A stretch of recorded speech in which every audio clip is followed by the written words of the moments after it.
Hello dear student, welcome to my YouTube channel access physics where you learn the easy and basic concept of physics. आज हम बात करेंगे प्रत्यावर्ती धारा का एक नया लेक्चर, जिसमें हम बात करेंगे ट्रांसफार्मर। क्या होता है ट्रांसफार्मर, इसका यूज कहाँ किया जाता है, यह किस सिद्धांत पे काम करते हैं, बात करेंगे इन सभी चीज़ों के।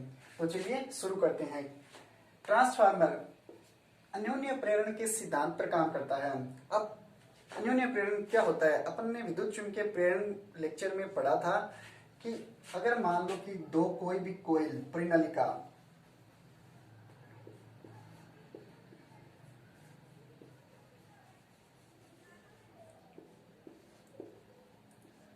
अगर कोई भी दो कोईल परिनालिका ली जाए, अगर एक के अंदर अगर प्रत्यावर्ती वोल्टा स्रोत जोड़ू मैं, यानी कि एक कोईल को प्रत्यावर्ती वोल्टा स्रोत से जोड़ता हूं और इसके अंदर धारा परिवर्तन से, न कि धारा बहती है, अगर इसके अंदर मैं धारा परिवर्तित करता हूं तो इसके अंदर क्या कोईल है, ये इस कोईल के कारण क्या बहेगी, इसके अंदर धारा बहेगी और धारा बहेगी तो इसके अंदर क्या उत्पन्न होगा, चुंबकीय क्षेत्र उत्पन्न होगा। और अपने को पता है कि सोलेनोइड परिनालिका के अंदर जब धारा बहती है तो चुंबकीय क्षेत्र उसके अक्ष के समांतर होता है।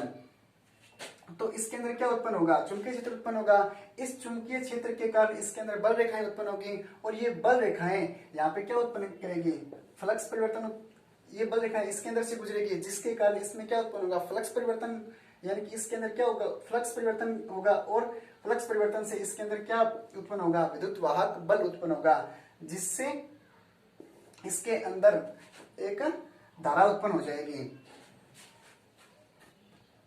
तथा इसके अंदर जुड़े धारामापी से इसको अपन क्या किया जा सकता है, मापा जा सकता है। अब बात करते हैं इसका यूज कहाँ किया जाता है। ट्रांसफार्मर वोल्टेज का ट्रांसफॉर्म करता है, यानी कि वोल्टेज को इंक्रीज या डिक्रीज करता है। अगर वोल्टेज हाई है तो ट्रांसफार्मर क्या करेगा, उसको लो वोल्टेज में कन्वर्ट करेगा। अगर वोल्टेज लो है तो उसको हाई वोल्टेज में ट्रांसफॉर्म करेगा। मैं से कहूं कि ट्रांसफार्मर कहाँ यूज किया जाता है, तो अगर मान लो कि वोल्टेज हाई है तो उसको लो वोल्टेज में कन्वर्ट करेगा। अगर वोल्टेज लो है तो उसको हाई वोल्टेज में काम करता है। अपने को पता है कि जो एसी करंट होता है उसकी वोल्टेज बहुत अधिक होता है। अब मैं कहूं कि अगर मान लो कि वोल्टेज हाई है, उसको लो वोल्टेज में कन्वर्ट करना है, तो इस प्रकार के ट्रांसफार्मर को बोला जाता है, वोल्टेज को लो करना है तो इसको स्टेप डाउन या अपचाई ट्रांसफार्मर बोला जाता है। अपचाई ट्रांसफार्मर। अगर वोल्टेज हाई है उसको लो करना है, यानी कि स्टेप डाउन करना है, तो इस ट्रांसफार्मर को अपचाई ट्रांसफार्मर बोला जाता है। अगर वोल्टेज लो है और उसको हाई में कन्वर्ट करना है तो इस प्रकार के ट्रांसफार्मर को स्टेप अप या उच्चाई ट्रांसफार्मर बोला जाता है। उच्चाई ट्रांसफार्मर बोला जाता है। अब ये काम कहाँ आते हैं, दो प्रकार के होते हैं ट्रांसफार्मर, उच्चाई ट्रांसफार्मर और अपचाई ट्रांसफार्मर। अपने को पता है कि अपने घरों में 220 वोल्टेज यानी कि प्रत्यावर्ती धारा या प्रत्यावर्ती वोल्टता का 220 वोल्ट वैल्यू आती है। तो 220 वोल्टेज यानी कि वो वोल्टेज के हिसाब से ये वोल्टेज कम आती है, यानी कि अपने को वोल्टेज हाई वोल्टेज से लो वोल्टेज है, यानी कि 220 वोल्टेज आ रही है। अगर मान लो कि उपकरण छोटा है, मतलब कि कम वोल्टेज चाहिए, तो अपने को वोल्टेज हाई आ रही है, उसको और कम करना है तो कौन सा ट्रांसफार्मर यूज करेंगे, अपचाई ट्रांसफार्मर। अगर वोल्टेज लो आ रही है, उसको क्या करना है, अधिक करना है, तो इसके लिए कौन सा ट्रांसफार्मर चाहिए, उच्चाई ट्रांसफार्मर। नॉर्मली अपने घरों के अंदर जो ट्रांसफार्मर लगे होते हैं वो कौन से होते हैं, अपचाई ट्रांसफार्मर होते हैं, क्योंकि वोल्टेज हाई आता है उसको लो करना होता है। अब उच्चाई ट्रांसफार्मर, इस प्रकार के ट्रांसफार्मर का यूज किया जाता है पावर स्टेशन पे, जहां पे पावर स्टेशन के ऊपर जहां पे एसी करंट, अल्टरनेटिव करंट का क्या किया जाता है, निर्माण किया जाता है, वहां पे क्या किया जाता है, इस प्रकार के ट्रांसफार्मर का यूज किया जाता है।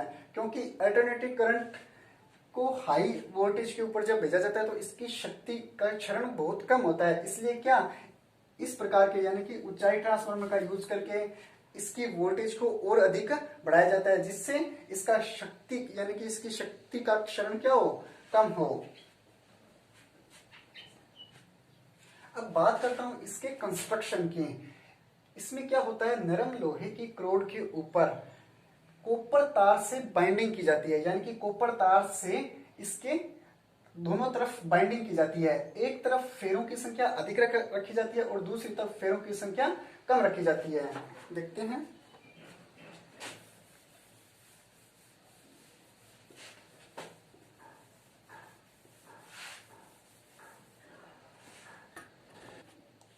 चूंकि ये वोल्टेज को ट्रांसफॉर्म करता है, तो ट्रांसफॉर्म करता है यानी कि कन्वर्ट करना है, अपने को कन्वर्ट करना है, तो इनपुट और आउटपुट यानी कि मान लेता हूं कि जो ट्रांसफॉर्मर की प्राथमिक कुंडली जिसके ऊपर यानी कि मान लेता हूं कि प्राथमिक कुंडली है, उसके अंदर मैंने फेरों की संख्या क्या कर दी, कम कर दी, और द्वितीय कुंडली में फेरों की संख्या अधिक कर दी। इसका भी एक परफेक्ट रीजन होता है कि क्यों इसके अंदर फेरों की संख्या कम की जाती है और इसके अंदर फेरों की संख्या अधिक की जाती है। पहले समझिए कि इसके अंदर प्राथमिक कुंडली है, इसको मान लेता हूं कि प्राथमिक कुंडली है, इसको मैंने इनपुट दिया, ट्रांसफॉर्म करना है, मेरे को ट्रांसफॉर्म करना है, तो इसको मैंने इनपुट दिया और ट्रांसफॉर्म करने के बाद में जो चाहिए उसको आउटपुट दिया, यानी कि द्वितीय कुंडली है उसको मैंने क्या कर दिया, आउटपुट दे दिया। मान लेता हूं प्राथमिक कुंडली में फेरों की संख्या को NP से डिनोट करता हूं और द्वितीय कुंडली में फेरों की संख्या को NS से डिनोट करता हूं। तो मान लेता हूं कि इनपुट यानी कि इनपुट के अंदर प्राथमिक कुंडली को प्रत्यावर्ती वोल्टा स्रोत से जोड़ा गया। जब इसको प्रत्यावर्ती वोल्टा स्रोत से जोड़ा जाता है तो इसके अंदर क्या बहेगी, धारा बहेगी, इसके अंदर धारा बही। ये धारा अब अपने को पता है कि जब सोलेनोइड के अंदर धारा बहती है तो उसके अंदर एक मैग्नेटिक फील्ड यानी कि चुंबकीय क्षेत्र उत्पन्न होता है, और ये चुंबकीय क्षेत्र होता है B बराबर म्यू 0 Ni। यानी कि जब इसके अंदर धारा बहती है तो इसके अंदर इसके पैरेलल यानी कि समांतर में क्या उत्पन्न हो जाता है, एक चुंबकीय क्षेत्र उत्पन्न हो जाता है। तो इसको जब प्रत्यावर्ती वोल्टा स्रोत से जोड़ा जाता है तो इसके अंदर क्या उत्पन्न होगा, एक चुंबकीय फील्ड यानी कि चुंबकीय क्षेत्र उत्पन्न होगा। ये चुंबकीय क्षेत्र चुंबकीय बल रेखाएं उत्पन्न करेगा और ये बल रेखाएं इसके अंदर चुंबकीय फ्लक्स उत्पन्न करेंगे, यानी कि इसके अंदर चुंबकीय फ्लक्स उत्पन्न हुए और चुंबकीय फ्लक्स कहां पहुंचेंगे, द्वितीय कुंडली भी पहुंचेंगे, और द्वितीय कुंडली में जब चुंबकीय फ्लक्स परिवर्तन होगा तो फ्लक्स परिवर्तन होगा तो इसके अंदर क्या बहेगी, अपने को आउटपुट में धारा मिलेगी। तो अपने को पता है कि AC करंट होता है वो रेगुलर कंटिन्यूसली क्या होता है, डिक्रीज या इंक्रीज होता है। तो AC करंट के डिक्रीज या इंक्रीज होने से इसके अंदर क्या फ्लक्स परिवर्तन की दर यानी कि इसमें क्या होगा, फ्लक्स परिवर्तन होगा, यानी कि धारा क्या होती रहेगी, परिवर्तित होती रहेगी, और परिवर्तित होगी तो क्या होगा, इसके अंदर फ्लक्स उत्पन्न होगा और इसके अंदर क्या बहेगी, धारा बहेगी। मान लेता हूं प्राथमिक कुंडली में फेरों की संख्या NP है, इसकी एक यानी कि प्राथमिक कुंडली के एक फेरे में मान लेता हूं कि एक फेरे में फ्लक्स परिवर्तन कितना हुआ, 5। एक फेरे में फ्लक्स मान लेता हूं कितना है, 5 है। एक फेरे में फ्लक्स परिवर्तन मान लेता हूं 5 है, तो इसके टोटल इस मतलब कि इस पूरी कुंडली के अंदर फेरों की संख्या कितनी है, NP है, तो टोटल में फेरों की संख्या कितनी हो जाएगी, यानी कि प्राथमिक कुंडली में टोटल फ्लक्स 5P बराबर कितना हो जाएगा, ये हो जाएगा NP 5। इसी प्रकार मैं ऐसे कहूं कि प्राथमिक कुंडली में जितना फ्लक्स उत्पन्न हुआ वो सारा का सारा कहां पहुंचेगा, द्वितीय कुंडली में। क्यों, क्योंकि इसके अंदर सॉफ्ट आयरन लगा होता है यानी कि नरम लोहा लगा होता है, जो क्या करता है, इसके फ्लक्स परिवर्तन का बिल्कुल भी क्षरण नहीं होने देता है, यानी कि जितना इसके अंदर फ्लक्स परिवर्तन होगा उतना कंप्लीट बल रेखाएं कहां पहुंचेंगी, द्वितीय कुंडली में पहुंचेंगी। इसका रीजन सॉफ्ट आयरन है, यानी कि नरम लोहा विद्युत बल रेखाओं को इधर उधर नहीं जाने देती है, यानी कि कंप्लीट जितना इसके अंदर उत्पन्न होगी बल रेखाएं सारी की सारी कहां पहुंचेंगी, इसके अंदर पहुंचेंगे। तो यहां से कुल फ्लक्स परिवर्तन कितना होगा, 5P बराबर NP 5, जहां पे NP क्या है, प्राथमिक कुंडली में फेरों की संख्या है। अब बात करता हूं द्वितीय कुंडली में फेरों की संख्या। द्वितीय कुंडली में फेरों की संख्या कितनी है, NS है। तो यहां से द्वितीय कुंडली में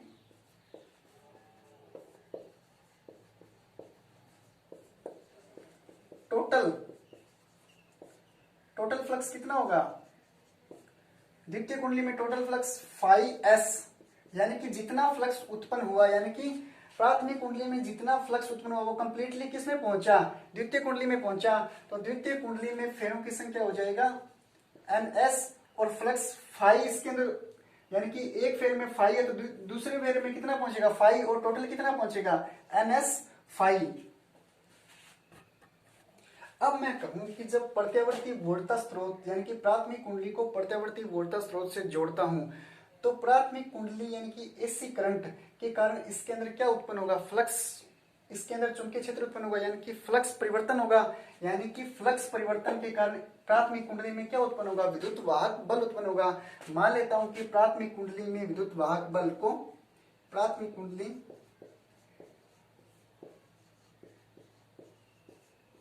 में फ्लक्स परिवर्तन से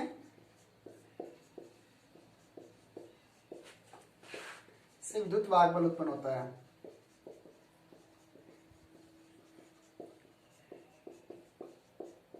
और ये विद्युत वाहक बल कितना हो जाएगा, प्राथमिक कुंडली ईपी, यानी कि प्राथमिक कुंडली में फ्लक्स परिवर्तन से क्या होगा, विद्युत वाहक बल उत्पन्न होगा।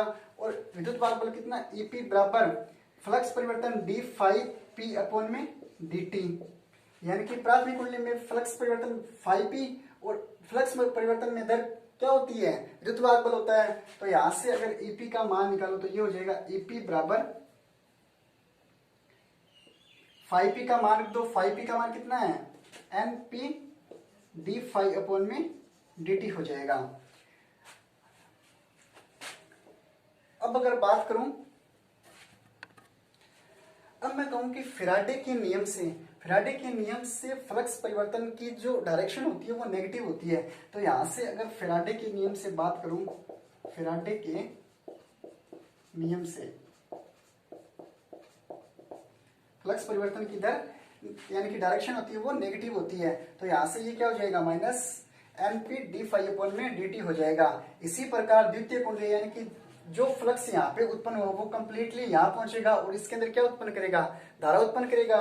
तो यहाँ से द्वितीय कुंडली में फेरों की द्वितीय कुंडली में विद्युत वाहक बल कितना हो जाएगा, ES हो जाएगा, और ये कितना हो जाएगा, सेम का सेम, ये हो जाएगा माइनस का N D five S upon में dt, जहाँ पे फाइव एस द्वितीय कुंडली में फेरों, द्वितीय कुंडली में फ्लक्स परिवर्तन है। तो यहाँ से ES बराबर हो जाएगा माइनस का N S D five upon में dt। इसको समीकरण नंबर 1 दे देते हैं, इसको समीकरण नंबर 2, इसको समीकरण 1 और समीकरण 2। यहां से अगर कहूं कि समीकरण 1 व 2 से, समीकरण 1 व 2 से ये हो जाएगा ईपी अपॉन में ES बराबर एनपी अपॉन में NS। इसको समीकरण नंबर 3। अगर यहां से बात करूं तो ये हो जाएगा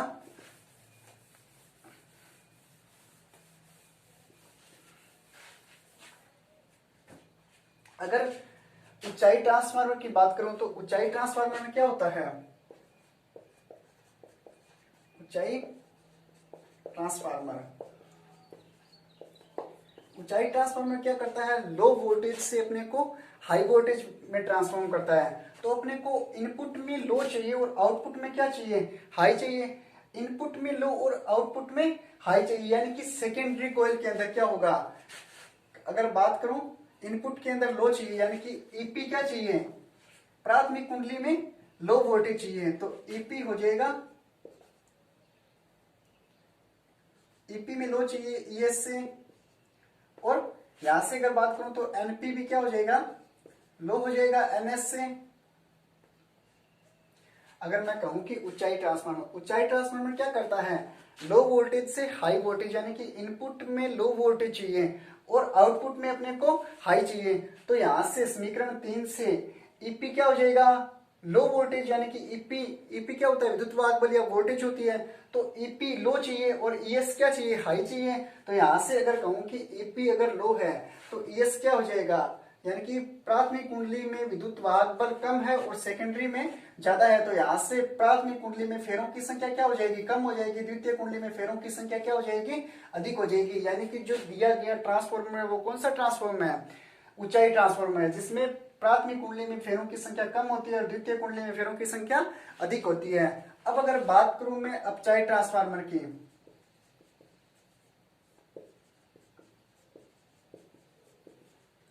अपचाई ट्रांसफार्मर में, तो इसमें क्या होगा, अपचाई ट्रांसफार्मर में हाई वोल्टेज से लो वोल्टेज, यानी कि अपने को क्या चाहिए, हाई वोल्टेज से लो वोल्टेज चाहिए। तो हाई से अगर लो वोल्टेज चाहिए तो प्राथमिक कुंडली में अब की बार हाई हो जाएगी, इनपुट में क्या देंगे अपन, हाई देंगे। इनपुट में अगर हाई देंगे और आउटपुट में अपने को क्या चाहिए, लो चाहिए, तो इनपुट में हाई चाहिए, यानी कि अब की बार क्या होगा, ईपी हाई हो जाएगा, यानी कि ईपी का मान क्या हो जाएगा, अधिक हो जाएगा ईएस से। तो ईपी का मान अगर ईएस से ज्यादा है तो यहां से क्या होगा, एनपी का मान भी क्या हो जाएगा, एनएस से ज्यादा हो जाएगा, यानी कि अब की बार क्या होगा, प्राथमिक कुंडली में फेरों की संख्या क्या होगी, अधिक होगी, और द्वितीय कुंडली में फेरों की संख्या क्या हो जाएगी, कम हो जाएगी। तो यहां से अगर प्राथमिक कुंडली में फेरों की संख्या कम हो, प्राथमिक कुंडली में फेरों की संख्या अगर अधिक होगी तो यहां से अपने को क्या प्राप्त होगा, हाई वोल्टेज प्राप्त हो जाएगी। अब बात करता हूं ट्रांसफार्मर की शक्ति के बारे में। तो ट्रांसफार्मर प्राथमिक कुंडली को जब एसी वोल्टेज से जोड़ा जाता है तो इसके अंदर क्या चुंबकीय क्षेत्र उत्पन्न होगा और इसके अंदर क्या विद्युत वाहक बल उत्पन्न होगा, और विद्युत वाहक बल उत्पन्न होगा। यहां से अगर मैं बात करूं कि P शक्ति P बराबर होता है VI, P बराबर VI होता है, तो यहां से V को EP लिख सकता हूं, क्योंकि प्राथमिक कुंडली है, वोल्टेज क्या हो जाएगी, EP हो जाएगी। इसके अंदर धारा कितनी, IP बह रही है, धारा भी IP बह रही है। अब अपने को पता है कि इसके अंदर सॉफ्ट आयरन यानी कि नरम लोहा लगा होता है, तो इसके कारण बिल्कुल भी फ्लक्स का क्या नहीं होगा, क्षरण नहीं होगा। फ्लक्स का क्षरण नहीं होगा तो कंप्लीट विद्युत बल रेखाएं कहां पहुंचेगी, इसके अंदर द्वितीय कुंडली में पहुंचेंगी। द्वितीय कुंडली के अंदर अगर मैं कहूं कि शक्ति क्या हो जाएगी, सेम की सेम रहेगी शक्ति, तो यहां से ये P बराबर क्या हो जाएगा, ES, और द्वितीय कुंडली में धारा क्या हो जाएगी, IS हो जाएगी। यहां से दोनों बराबर हो जाएगी, क्यों, क्योंकि इसके अंदर क्या नहीं होगा, बिल्कुल भी शक्ति का क्षरण नहीं होगा, यानी कि जितनी बल रेखाएं उत्पन्न होगी उतनी बल रेखाएं क्या होगी, द्वितीय कुंडली में पहुंचेंगी। तो द्वितीय कुंडली में पहुंचेगी, तो यहां से अगर बात करूं मैं तो ये हो जाएगा EP IP बराबर ES IS, यहां से EP बटा में ES बराबर हो जाएगा IS अपॉन में IP। इसको समीकरण नंबर 4, अगर समीकरण 3 व 4 को बराबर रखूं तो ये हो जाएगा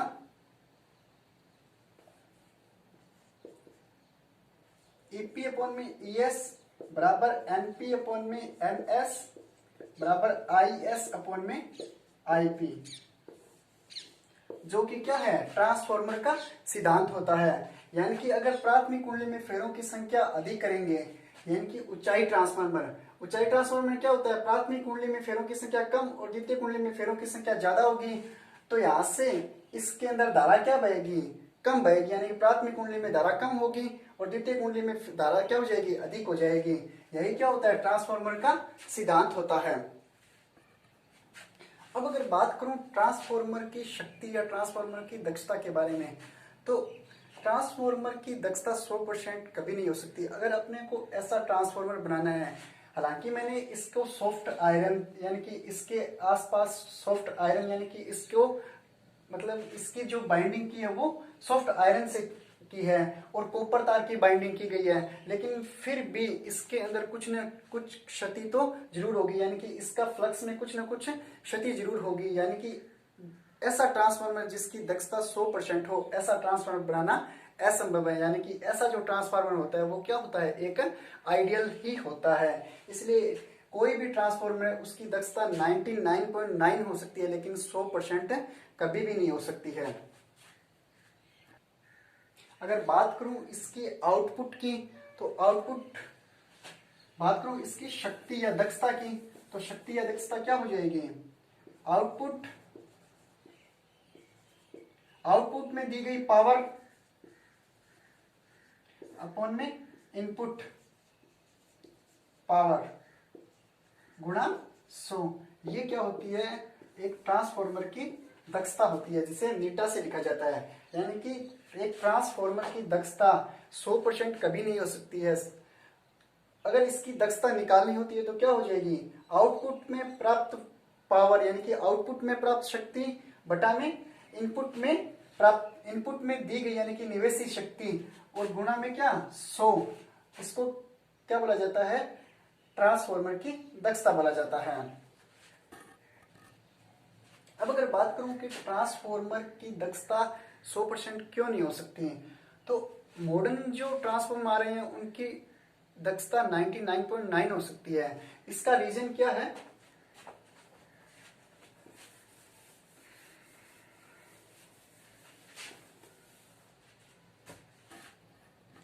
पहला है चुंबकीय फ्लक्स क्षरण।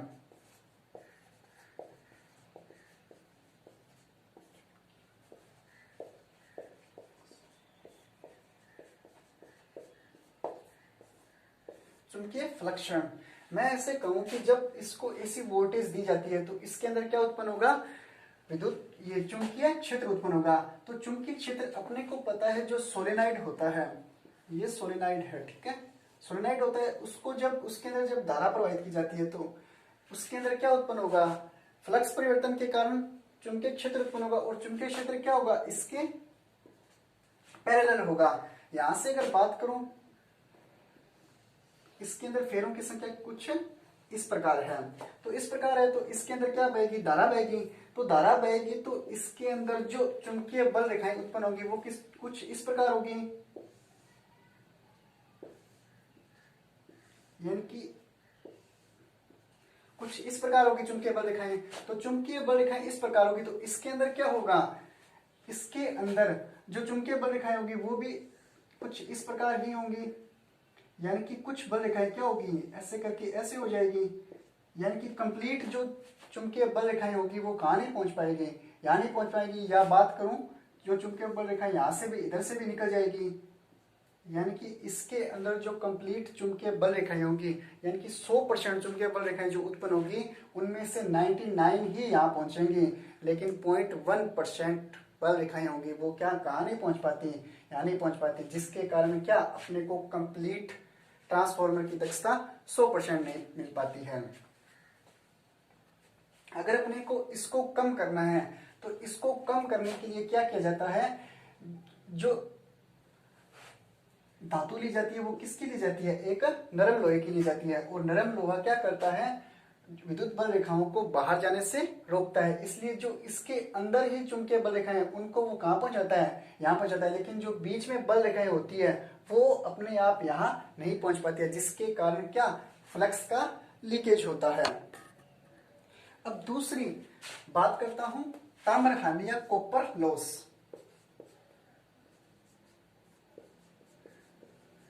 ताम्र हानि या कॉपर लॉस,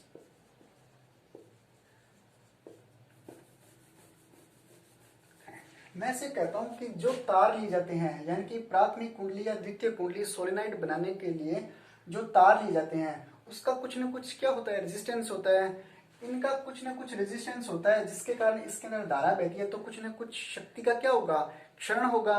तो इस क्षरण को कम करने के लिए क्या किया जाता है, पहला इस ताम्र हानि को कम करने के लिए मैं ऐसे बोल रहा हूं कि जो सोलेनाइड बनाने के लिए यानी कि प्राथमिक कुंडली बनाने के लिए जो तार का यूज किया जाता है उस तार का क्या होगा, कुछ ना कुछ रेजिस्टेंस होगा। इस रेजिस्टेंस के कारण क्या इसके अंदर कुछ शक्ति का क्या होगा, क्षरण होगा। अपने को पता है शक्ति बराबर होता है आई स्क्वायर आर टी, यानी कि ऊर्जा क्या होता है, शक्ति बराबर आई स्क्वायर आर टी होता है, यानी कि ऊर्जा बराबर होता है आई स्क्वायर आर टी होता है। आई स्क्वायर आर टी यानी कि रेजिस्टेंस होता है, रेजिस्टेंस के कारण क्या होगा, इसके अंदर ऊर्जा में हानि होगी, शक्ति में क्या होगी, हानि होगी, शक्ति में हानि होगी। तो इसके लिए क्या किया जाता है, इसको कम करने के लिए पहला है इसके लिए कॉपर तार का यूज किया जाता है। कॉपर तार का यूज इसलिए किया जाता है क्योंकि कॉपर तार का रेजिस्टेंस क्या होता है, कम होता है। कॉपर तार का रेजिस्टेंस कम होने के कारण इसके अंदर क्या शक्ति का क्षरण कम होगा। दूसरा, पहला कॉपर तार का यूज किया जाता है, कॉपर वायर का यूज किया जाता है। दूसरा रीजन दूसरा रीजन अपने को पता है कि V बराबर होता है आई आर। अगर R बराबर होता है रो एल अपॉन में ए, यहां से अगर R को कम करना है, मेरे को प्रतिरोध को कम करना है, तो मेरे को क्षेत्रफल बढ़ाना होगा तार का।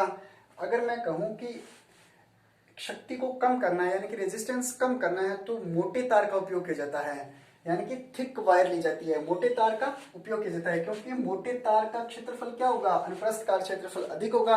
मोटे तार का अनुप्रस्थ काट क्षेत्रफल अधिक होगा, उसकी वजह से क्या, उसका रेजिस्टेंस क्या हो जाता है, कम हो जाता है। लेकिन अब मोटे तार, अब बड़ा ट्रांसफार्मर बनाना है अपने को, तो बड़ा ट्रांसफार्मर बनाना है, तो इसके लिए मोटे तार, पैसा भी तो अधिक लगता है। अब हर चीज तो अपना फायदा नहीं देखा जाता है ना, तो क्या होगा, मोटा तार लूंगा तो मोटा तार लूंगा तो इसके लिए पैसे भी अधिक लगेंगे।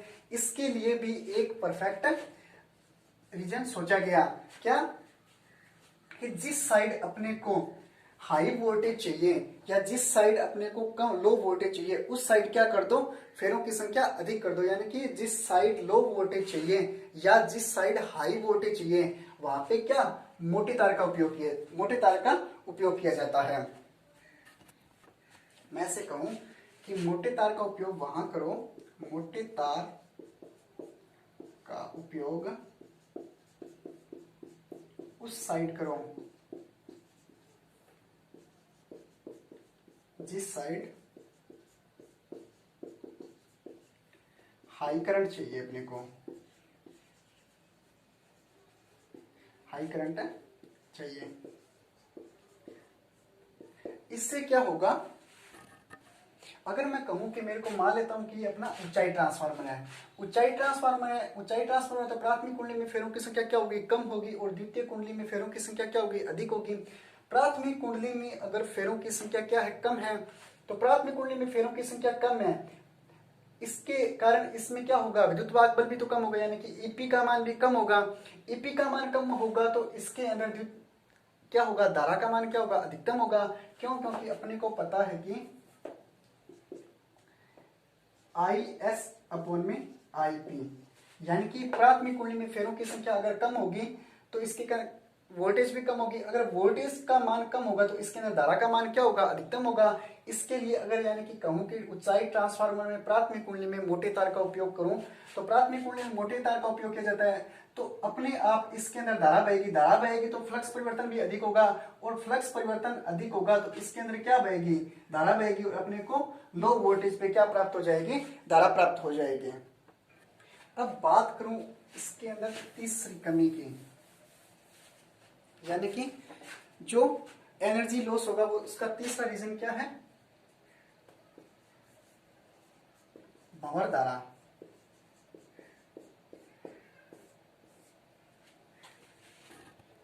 अब मैं कहूं कि एसी करंट, इसके अंदर एसी करंट के कंटिन्यूसली चेंज के कारण, यानी कि इसमें लगातार एसी करंट के चेंज होने के कारण इसमें क्या उत्पन्न होगा, विद्युत वाहक बल उत्पन्न होगा। विद्युत वाहक बल उत्पन्न होगा प्राथमिक कुंडली में, तो इसमें क्या उत्पन्न होगा, चुंबकीय क्षेत्र उत्पन्न होगा। विद्युत वाहक बल के कारण चुंबकीय क्षेत्र उत्पन्न होगा, या इसके अंदर क्या होगा, फ्लक्स परिवर्तन उत्पन्न होगा। अब मैं कहूं कि इसके अंदर फ्लक्स परिवर्तन के कारण विद्युत वाहक बल उत्पन्न होता है। ये विद्युत वाहक बल दो प्रकार की धारा उत्पन्न करती हैं।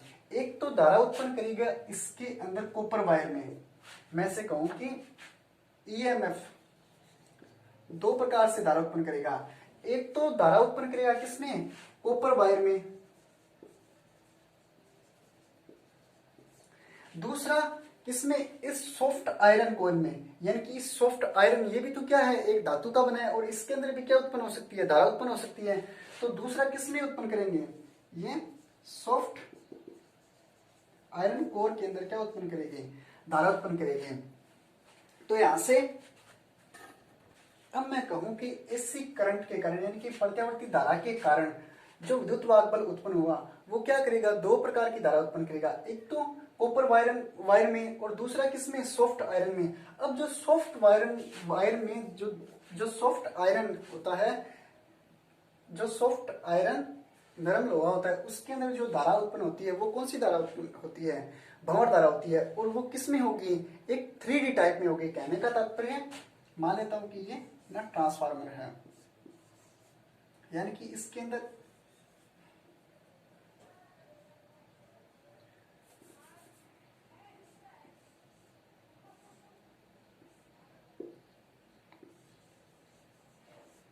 ये अपना प्राथमिक कुंडली है, ठीक है, और इसको एसी वोल्टेज से जोड़ा, तो इसके अंदर क्या एसी वोल्टेज से जोड़ता हूं तो इसके अंदर धारा पे इसके अंदर क्या चुंबकीय क्षेत्र उत्पन्न होगा और क्या होगा विद्युत वाहक बल उत्पन्न होगा। और ये विद्युत वाहक बल दो प्रकार की धारा उत्पन्न करेगी, एक तो कॉपर वायर में, दूसरा सॉफ्ट आयरन कोर में यानी कि नरम लोहे में। अब जो नरम लोहे के अंदर धारा उत्पन्न होती है वो कौन सी धारा होती है, भंवर धारा होती है, और वो किस में होगी 3D में होगी, यानी कि इस प्रकार होगी वो,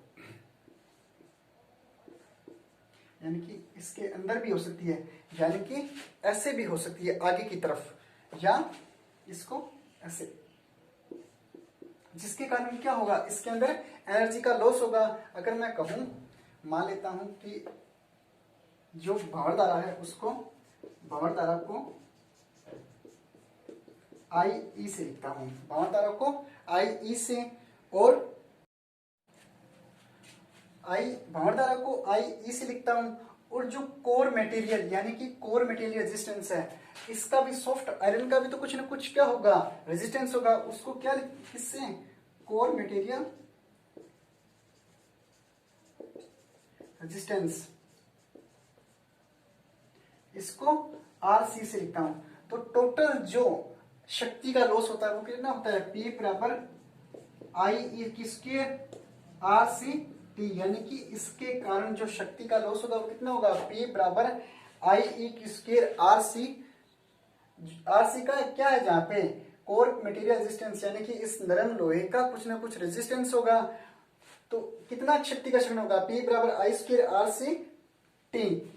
इसको कम करने के लिए क्या किया जाता है, इस ट्रांसफॉर्मर में जो ट्रांसफॉर्मर की धातु होती है वो क्या एक नरम लोहे की पतली क्रोड की बनाई जाती है, यानी कि कुछ धातु को पीट के यानी कि पतले पतले आकार में ऐसे मतलब कि जोड़ दिया जाता है, जैसे कॉपी के पेज होते हैं ना, उसको मतलब कि कॉपी के पेज के टाइप में क्या किया जाता है, इसको ऐड किया जाता है और पतली क्रोड से बनाया जाता है, जिससे क्या होगा पतली क्रोड में भंवर धारा उत्पन्न होगी। कहने का तात्पर्य कुछ इस प्रकार होगा इसका आकार, कुछ इस प्रकार बनाया जाता है, जिससे क्या होगा इसके अंदर जो पटलित क्रोड होगी उसके अंदर भंवर धारा बहेगी, और भंवर धारा कहां सिर्फ और सिर्फ किसमें 2D आकार में पहुंचेगी, यानी कि ये भंवर धारा इसको क्रॉस करके दूसरे पटलित क्रोड में नहीं पहुंच पाएगी। इसके कारण क्या होगा जो भंवर धारा उत्पन्न होगी वो सिर्फ और सिर्फ किस में रहेगी 2D में रहेगी, 2D में ही रहेगी, वो 3D में नहीं पहुंच पाएगी, जिससे क्या होगा इसके अंदर एनर्जी का लॉस और कम हो जाएगा। अब बात करूं इसके चौथे रीजन की,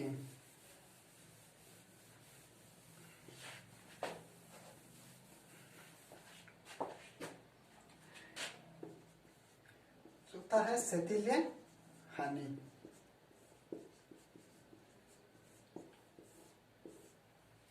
जब ट्रांसफॉर्मर की प्राथमिक कुंडली को एसी करंट से जोड़ा जाता है तो एसी करंट से जोड़ने पर इसके अंदर क्या चुंबकीय क्षेत्र उत्पन्न होगा, चुंबकीय क्षेत्र के कारण इसके अंदर विद्युत वाहक बल उत्पन्न होगा।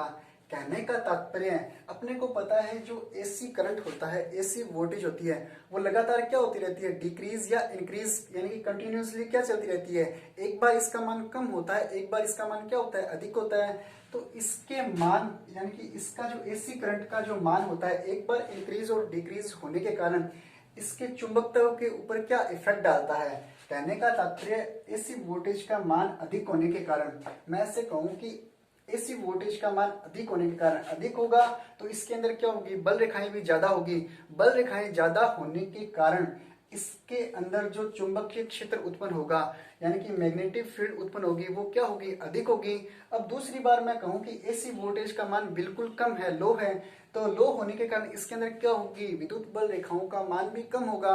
विद्युत बल रेखाओं का मान कम होगा तो इसके अंदर मैग्नेटिक फील्ड भी क्या होगी कम होगी, यानी कि मैग्नेटिक फील्ड एक बार मैग्नेटिक फील्ड अधिक और एक बार मैग्नेटिक फील्ड अधिक और एक बार मैग्नेटिक फील्ड कम होने के कारण जो क्रोड होती है यानी कि उसका चुंबकत्व क्षीण होने का डर रहता है। तो इसके लिए क्या किया जाता है, जो क्रोड ली जाती है वो किसकी ली जाती है, नरम लोहे की ली जाती है। अपने को पता है कि जो विद्युत चुंबकत्व बनाए जाते हैं वो किससे, नरम लोहे से बनाते हैं, और जो स्थायी चुंबकत्व बनता है वो इस्पात से बनता है। इसके लिए क्या किया जाता है, इस चुंबकत्व को बचाने के लिए, कहने का तात्पर्य ऐसी वोल्टेज का मान कम या अधिक होने के कारण इसके अंदर जो चुंबकीय क्षेत्र उत्पन्न होगा वो क्या होगा, अधिक हो या कम होगा। इस चुंबकत्व को अधिक या कम होने की वजह से जो चुंबकत्व इसके अंदर स्थायी रह जाता है, यानी कि जो चुंबकत्व उत्पन्न होता है वो नरम लोहे के, जो चुंबकत्व उत्पन्न होता है वो जो धातु होती है उसके अंदर चुंबकत्व क्षीण होने का डर रहता है। तो इसके लिए क्या किया जाता है, इसको कम करने के लिए, इस क्षति को कम करने के लिए जो धातु ली जाती है वो किसकी ली जाती है, नरम लोहे की ली जाती है।